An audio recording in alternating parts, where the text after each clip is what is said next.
atas lagi kan yang uploadnya banyak. Kemarin kita baru diajak minum sama dia 2 botol, habis dia 2 botol. Kita cuma paling kita 1 gelas kurang, dia habis sendiri 2 botol. Mabok dia. Terus kita pulang jam 1, ternyata kabar dari Statalim dia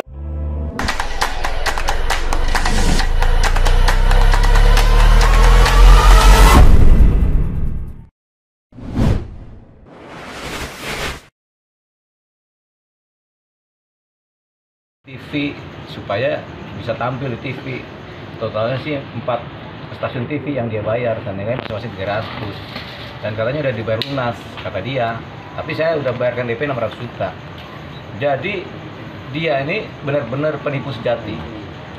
Jadi karena dia penipu sejati dan sudah masuk unsur, karena saya sudah bikin LP di Polres, tentunya saya udah tahu siapa dia, karakternya bagaimana.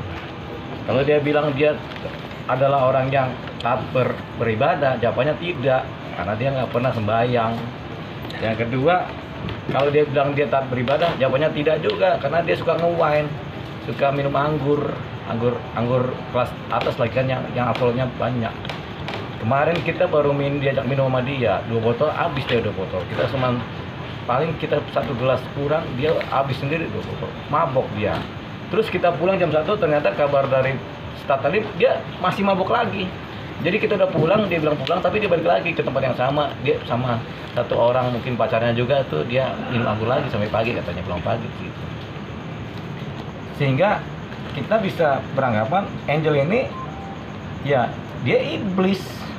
Jadi yang dia tuhankan itu sebenarnya, maaf ya, yang dia ini di jiwa dia itu adalah iblis yang melekat dalam jiwanya. Sama mungkin seperti Sambo, punya agama, iya, tapi jiwanya jiwa iblis karena ada kerasukan iblis. Makanya kita bilang suruh dia kembali sama Tuhan. Ya, kembali sama Tuhan tuh maksudnya kembali kepada kebenaran. Tuhan kan kebenaran. Jadi kita bilang kembalilah, bertobatlah, kembalilah pada Tuhan. Tuhanmu maksudnya kembali kepada kebenaran. Jangan lagi Anda berbuat maksiat. Kan begitu maksudnya. Nah, cuman kan orang kadang-kadang udah pikirnya bodoh aja. Ya termasuk si Nandar dan lain-lain. Pikirnya kita menista agama. Orang kita nggak pernah ngomongin agama. Kita ngomongin supaya si Angel itu bertobat kembali kepada Tuhan, kepada kebenaran yang mula-mula. Tuhan kan kebenaran. Kalau dia berbuat jahat, berbuat maksiat, apa dia? Kan dosa dia bikinnya. Masa dia bikin dosa terus-terusan? Makanya saya bikin laporan polisi kepada si Angel. Tipu gelap, unsurnya masuk. Bukti rekening ada. Bukti-bukti kita menyerahkan uang ada. Bukti-bukti pembelian ada. Nah, kemudian bukti kita ngasih uang ke dia, katanya dia ngasih produser, ada juga kita kasih ke dia. Apa dia kasih ke produser? Jawabannya nggak tahu. Kemungkinan besar dia bohong. Nah, itulah. Dia kan raja pembohong. Raja pembohong kan setan. Ya kan? Jadi, ya maksud kita itu dia kembali kepada tuannya, itu kembali kepada kebenaran. Kebenaran hakiki sebagai bagian dari alam. Kan dia bikin dosa terus. Nah, itu dia maksudnya. Maaf Bang, berarti bukan maksud Angel balik ke agama lamanya lagi yang dulu? Yang enggak, kan kita nggak bicara agama. Kecuali kita bicara Angel, lu pindahlah dari Islam ke Kristen. Kecuali ya, gitu. Kan kita nggak sama sekali nggak sebut itu. Di WA pun kita nggak pernah sebut itu. Ya, karena kita nggak pernah ngomongin agama. Kecuali kita bilang, Angel agama lu ini, lu pindah ya, nah, itu baru. Tapi kalau percakapan WA juga kan nggak punya nilai. Kalau percakapan di depan umum juga, itu juga ya sudah. Barulah dikejar lahan gitu kan, kita nggak pernah ngomong begitu. Jadi nggak pernah kita ngomong begitu. Cuman orang kan kadang-kadang bodoh karena pikiran sempit, pikirannya sektarian, sehingga mereka berpikir sempit juga. Udah merasa tersinggung aja.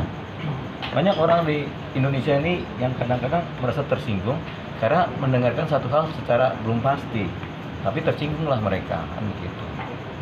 Ya itu, karena tersinggung yang buta juga akhirnya tergopoh-gopoh, tergesa-gesa, penuh dengan kebanggaan membela agama, akhirnya bikin laporan polisi. Ya salah, dia nggak tahu yang dihadapin kita pengacara. Dia bikin laporan polisi palsu, masuk lagi, kita laporin lagi, ya kan? Memberikan laporan tidak benar kepada pejabat negara yang berwenang tentang seseorang, kan masuk lagi si Nandar. Ketika dia bikin LP, masuk lagi. Tapi sih saya senang juga dia bikin LP itu, senang banget. Kenapa Bang? Ya kan KTP-nya masuk ke dalam Polres. Kan dia kalau waktu bikin LP kan alamat dia kan masuk tuh. Di mana? Kan Selama ini kita cari-cari di mana alamatnya Nandarin. Tuhan tolong Tuhan, kiranya Engkau berikan jalan supaya Nandar dengan KTP-nya itu bisa masuk. Besoknya dia masuk hari ini. Kan gitu. Yang kita senang dari Nandar itu kebodohannya. Karena dengan dia bikin laporan polisi, jelas sudah itu KTP alamatnya kan tercantum di situ. Nandar Yonatan, nama lengkap sekian, nomor KTP sekian, alamat sekian. Alamat KTP kan nggak bisa bohong. Tinggal dia nanti urusan sama pengacara di Paimara. Yang kerjanya kalau siang tidur aja gitu kan. Kalau ada kerjaan baru bangun. Ini kita baru bangun tidur ini. Gitu. Bangun tidur ada wartawan.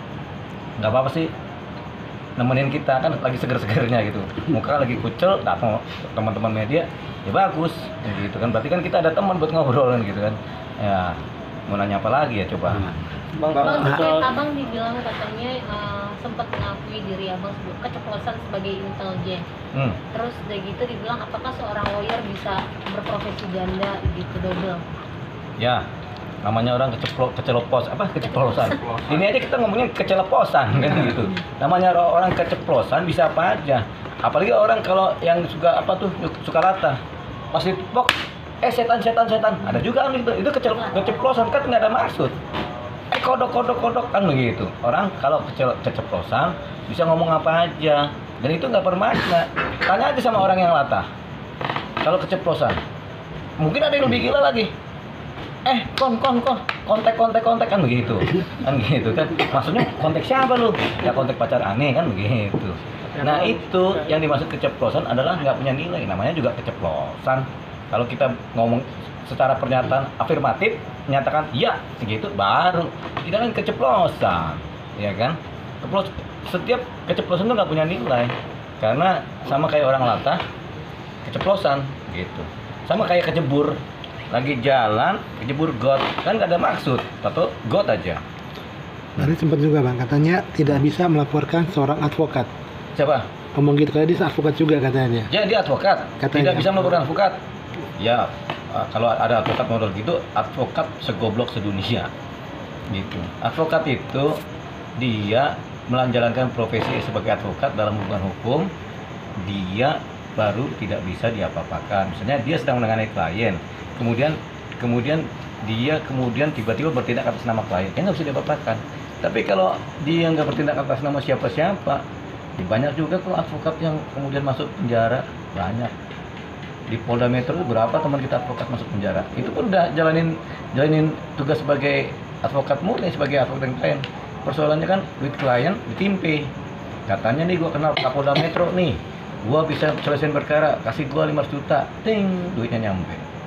Kapolda nggak kenal sama dia nggak kenal sama. Nggak tahu mungkin Kapolda nggak mau kenal kali kan. Tapi akhirnya kan dijebur, dilaporin polisi, uangnya ditilat, kan gitu banyak juga. Jadi ya itu. Saya nggak tahu ya, kalau ada katanya advokat seperti itu, patut dipertanyakan. Ya tapi goblok, ya. Maksudnya kalau ada advokat